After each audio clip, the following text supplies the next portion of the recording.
Hello, all. I hope you're well. So today, I am on here to provide you folks some information regarding our elements of art as well as our principles of design. Um, I know you folks aren't on, but that's okay. That's why we're creating this video. As always, on Thursdays, I'm here and available from 3:45 to 4:45 to assist you folks in whatever you may need, or I'm just a quick text message away. So I hope you folks have those means of communicating with me because I'm here for you. All right. So let's go ahead and get started with this conversation. Um, the first thing that I wanted to touch on was the elements of art and the principles of design. So what I'm going to do is obviously I'm going to go through the 7 different ones that we have and available for us in our unit structure, making sure that you folks have a comprehension of them. I'll also provide an extra credit opportunity at the end with a game kit that I will have you folks play.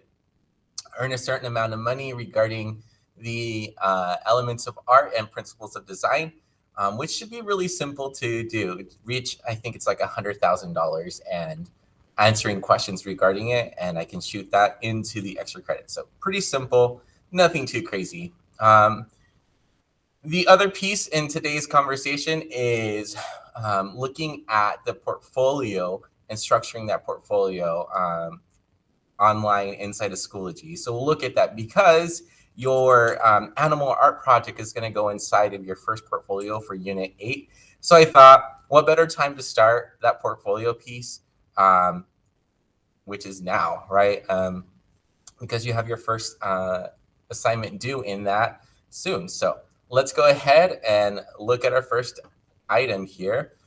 Let me present.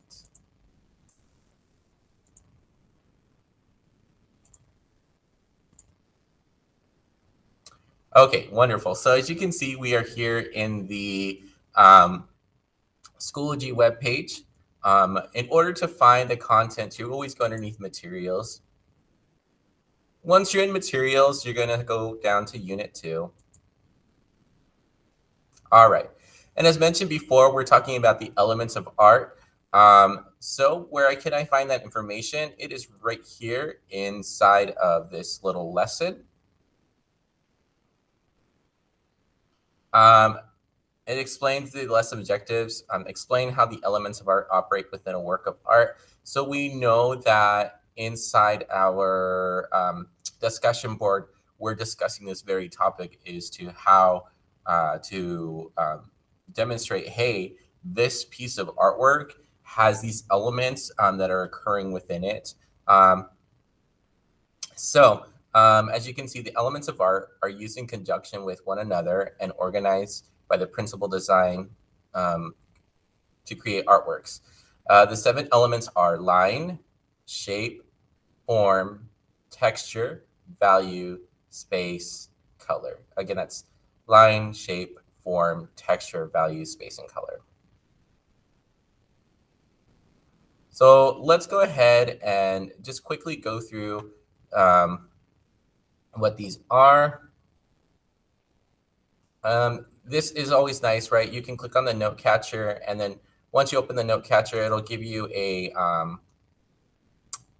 little note sheet of what to write in. Let me quickly just show you that. In this piece.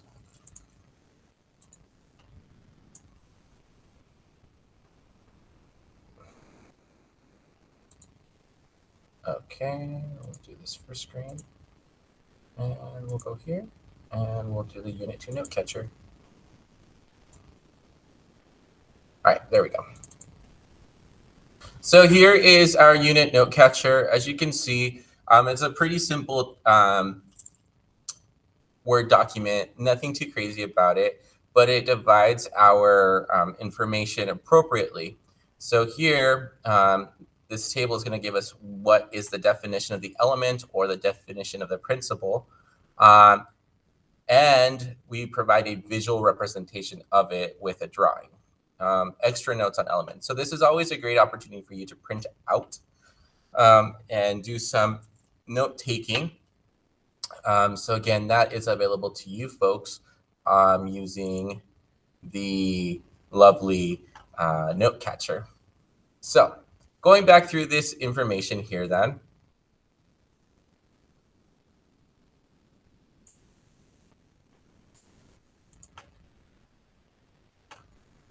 We want to just quickly talk about what these elements of art are.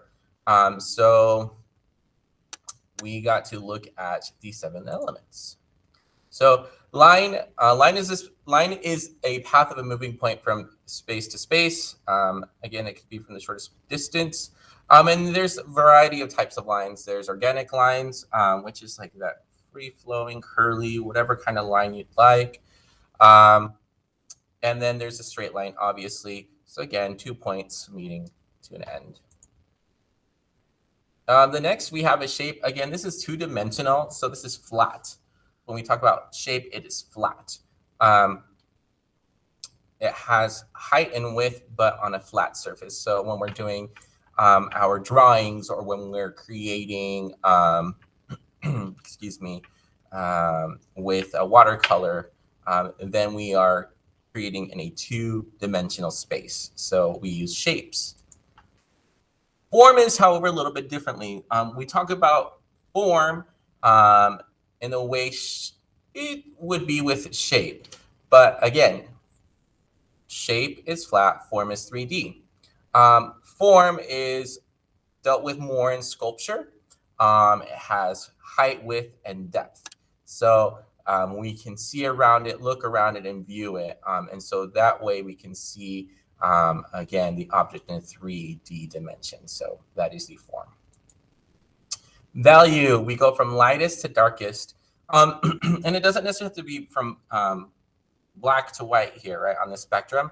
It can be also a variation of the color. So we have a value of color as well. Again, we're just describing that the color is going from light to dark here. In space, with space, we have negative space and positive space. Negative space is one of the most impactful things we can do to create with our to do in our creation of our imagery. As you can see here, we have this space here around it, right? That is the negative space, right? The space around an object. And so that will be super impactful. It's intentional. If it's unintentional, and usually it's because somebody just stuck it on there, but many artists tend to use negative space with intentionality to give you breathing room. So where there's emptiness or just a background or just nothing to look at, okay? All right, color. Obviously, we are well informed of color. Color does have properties. As you can see here, it has hue, like red or blue, value, which we talked about value earlier, dark to light, and intensity, how vibrant or saturated it is. So it's colorful. In this example here, we can see that it shows, actually, this looks like there's just a transition here. So it does show a value of color in between like the blues here and the purples and pinks. We also see this vibrancy, how saturated these colors are. And so you can see from here that we have our color. All right, texture. Texture is probably one of the more simple elements of art that you can reflect on or discuss. It's pretty simple. Look at an object. Does it feel, is it tactile? Does it have a certain feel to it? We can also replicate that texture inside of our artworks easily by using cross-hatching patterns, or we can use stippling. There's a variety of ways to go about it in order for you to feel comfortable with the texture aspect. All right, so those were the 7 elements of art. Again, let's just quickly review. A 2-dimensional area that is defined in some way, like height and width. Okay, so 2-dimensional is going to be shape when we can define it with height and width. If it has depth, Then we're talking about form. So let's see if we can see a three-dimensional area defined in some way, like height and weight and depth. So that's form. All right, the element of art that describes darkness to lightness. Again, that can be in your value of black to white or within a color. Okay, our next one is color here. We talk about vibrancy. We talk about refracted light, which is right there. An element of art that is derived from light, reflected light. Our next one, the emptiness or area between, around, above, or and that is space. We have both negative space and positive space, but it won't go in. There we go. Our next one is texture here. On the element of art that refers to how things feel. Perfect, that's the one. And then finally, obviously, a path of moving point through space is line. So those are our elements of art. Pretty simple, nothing too crazy. The principles of design work hand in hand with it. And so my recommendation, folks, as you begin to start thinking about your artworks and working through them, consider your elements of art and principles of design. Principles of design, again, I can just click on that. What an artist uses to organize elements within a work of art.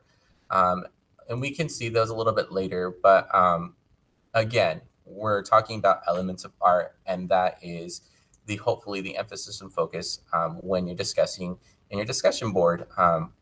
Let's look at one piece of artwork that I think would be great for us to discuss and to have just a recollection of how to begin to talk about the elements of art inside of artwork.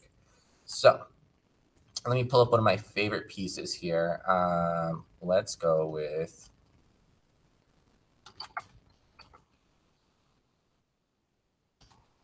Salvador Dali, and let's go with Guernica. Excuse me, Salvador Dali's Guernica. Let me pull it up for you folks.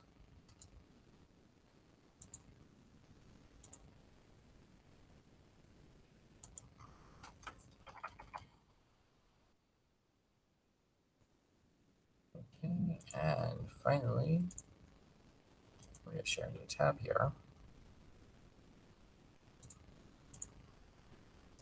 So you can see Guernica here. Guernica is a combination of media. It's pencil, graphite, I believe also some paint in order to create this artwork.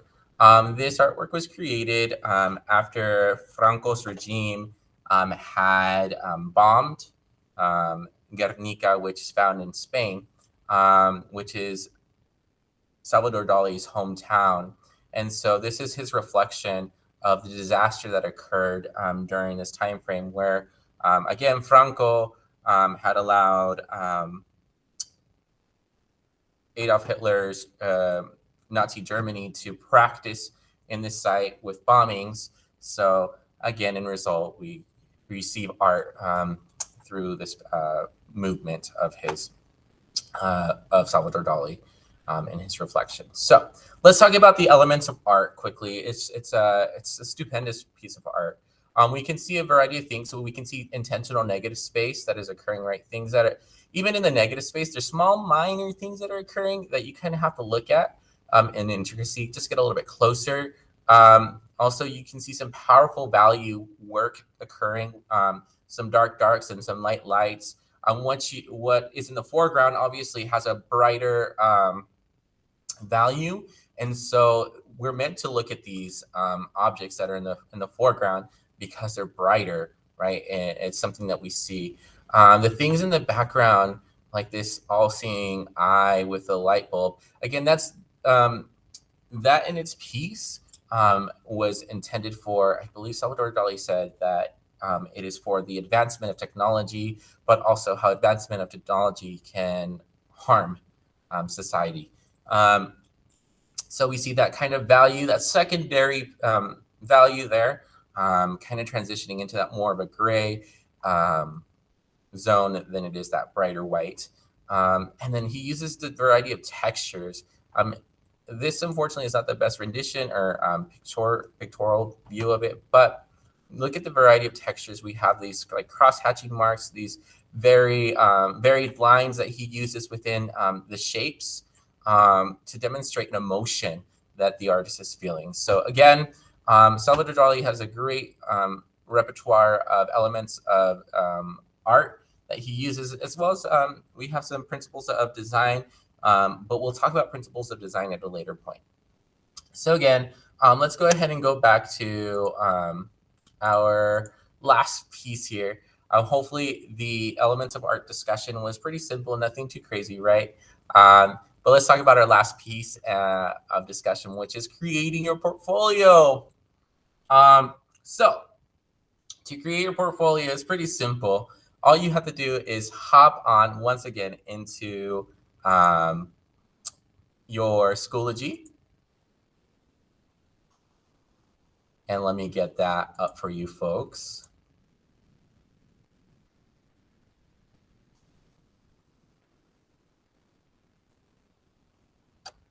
Okie dokie.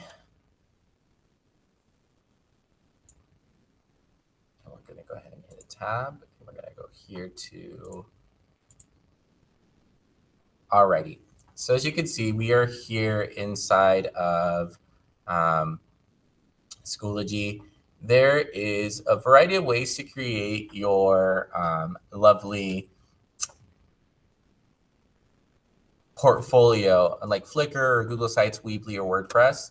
And I want to say that those are really great options. But inside of Schoology, there is obviously an easier way to create your artwork.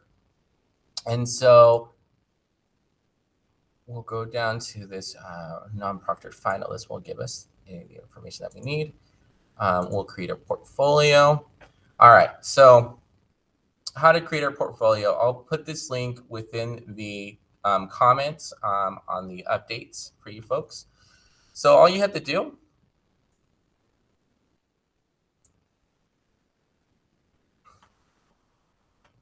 is follow the instructions here. So let me just get this zoomed in a little. Okay, wonderful. So as you can see here, click on your name in the upper right-hand corner. And then what you're going to do is click on your profile.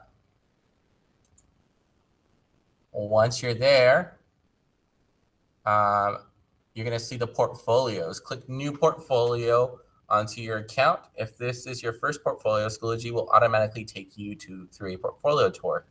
So make sure you give it a title.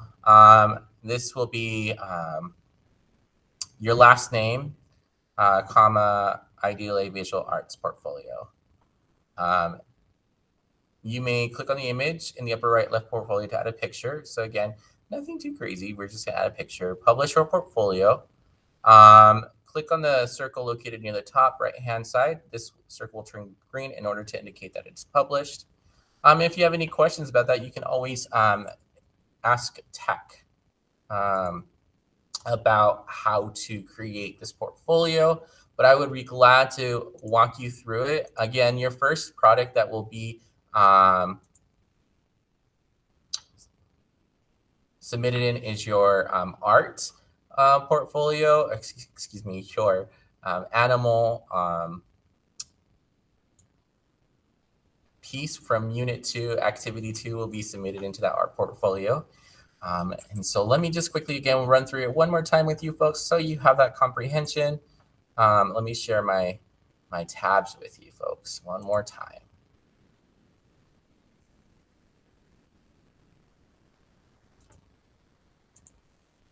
Okay, so right here, again, you're going to go to your profile. Once you're in your profile, you'll see portfolios. So we'll click on portfolios. And once you're in, obviously click on the new portfolio. Give your name a title. Again, my name is going to be Martinez, and then IDLA. And I'm going to say intro to visual arts. Okay, and then portfolio. Then obviously I can click on a file that I have inside of my frame. Let's see here. Or I can also pull items from the artwork that I've created from assignment submissions, which is going to be easiest for you folks. So in this case, I would probably grab something from here for me. What did I submit? I did that. So I'll add the submission. Easy enough. And you can delete things if you have the wrong one. Once you're there, remember, click to publish. All right, so once you're here, that's good to go. And you created your first portfolio, which is super easy.